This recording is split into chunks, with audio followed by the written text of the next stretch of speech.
गीता माता की जय। ओम श्री परमात्मने नमः। श्रीमद् भगवद गीता तृतीय अध्याय 28वां श्लोक।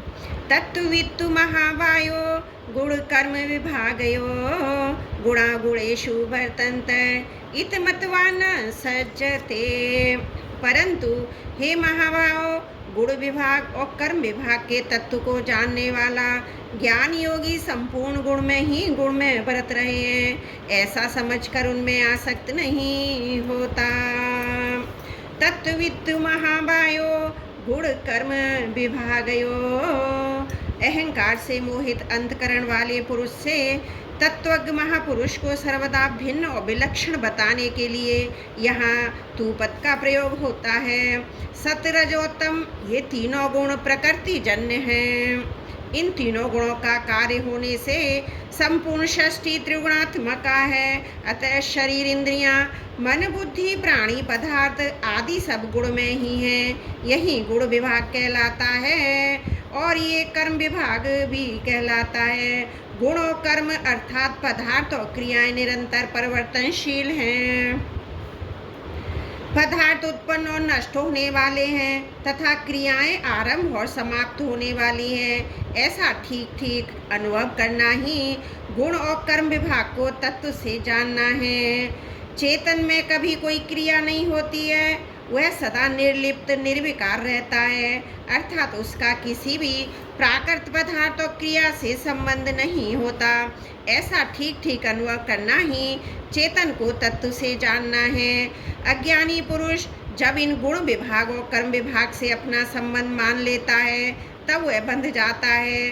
शास्त्रीय दृष्टि से तो इस बंधन का मुख्य कारण अज्ञान है, पर साधक की दृष्टि से राग ही मुख्य कारण है। राग अविवेक से होता है, विवेक जागृत होने पर राग नष्ट हो जाता है। यह विवेक मनुष्य में विशेष रूप से है। आवश्यकता केवल इस विवेक को महत्व देकर जागृत करने की है। अतः साधक को विवेक जागृत करके विशेष रूप से राग को ही मिटाना चाहिए। तत्व को जानने की इच्छा रखने वाला साधक भी अगर गुण पदार्थ और कर्म से अपना कोई संबंध नहीं मानता तो वह भी गुण विभाग और कर्म विभाग को तत्व से जान लेता है। चाहे गुण विभाग कर्म विभाग को तत्व से जाने, चाहे स्वयं चेतन स्वरूप से तत्व से जाने, दोनों का परिणाम एक ही है। शरीर में रहते हुए भी चेतन तत्व निर्लिप्त रहता है, प्रकृति का कार्य है। इंद्रियां, मन, बुद्धि और कहा गया है, इदम शब्द भी इसमें आया है।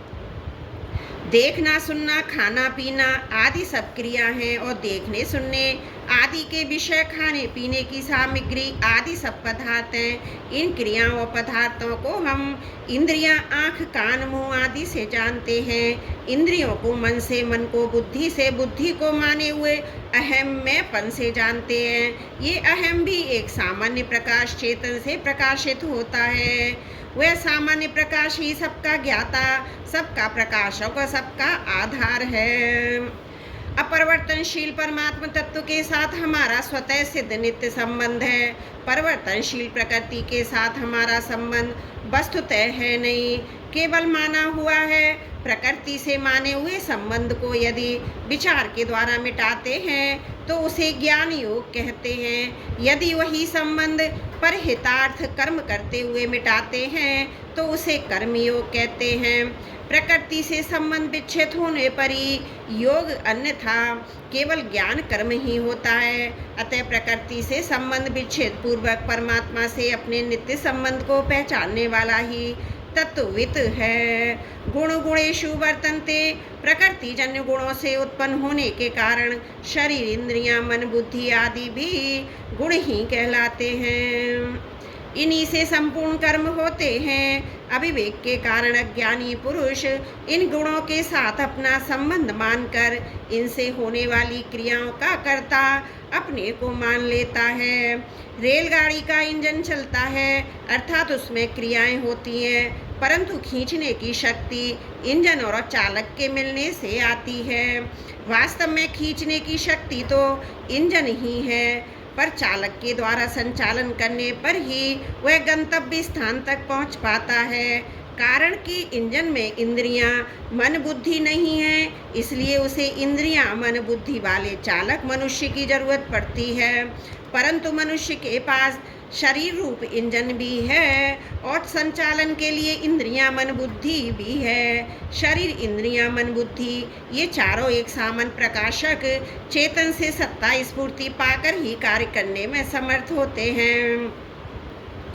सामान्य प्रकाश ज्ञान का प्रतिबिंब बुद्धि में आता है। बुद्धि के ज्ञान को मन ग्रहण करता है, मन के ज्ञान को इंद्रियां ग्रहण करती हैं, फिर शरीर रूप इंजन का संचालन होता है।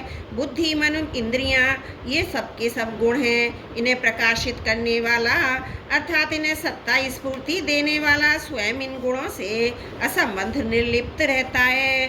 अतः वास्तव में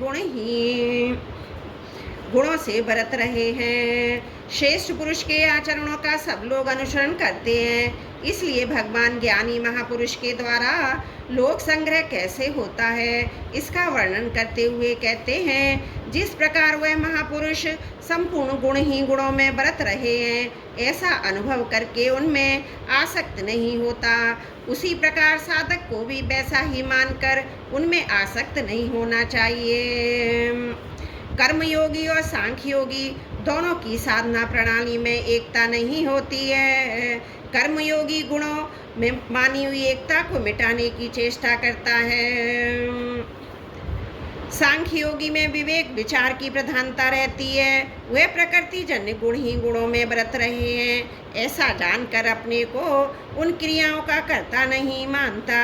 इसी बात को भगवान ने कहा है, हे मनुष्य, सांख्य योगी को कर्तव्य का नाश करता है। कर्तव्य का नाश होने पर भोग तत्व का नाश स्वतः हो जाता है।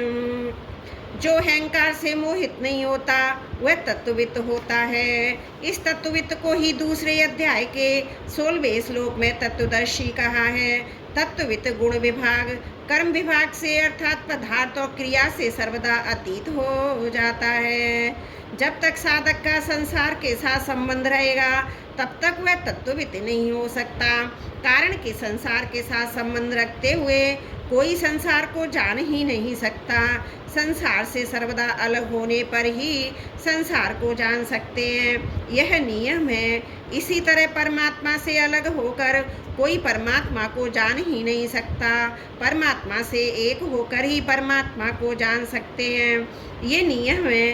कारण है कि वास्तव में हम संसार से अलग हैं और परमात्मा से एक हैं। शरीर की संसार के साथ एकता है, हमारी परमात्मा के साथ एकता है। त्रुटियों के लिए क्षमा प्रार्थी हूँ।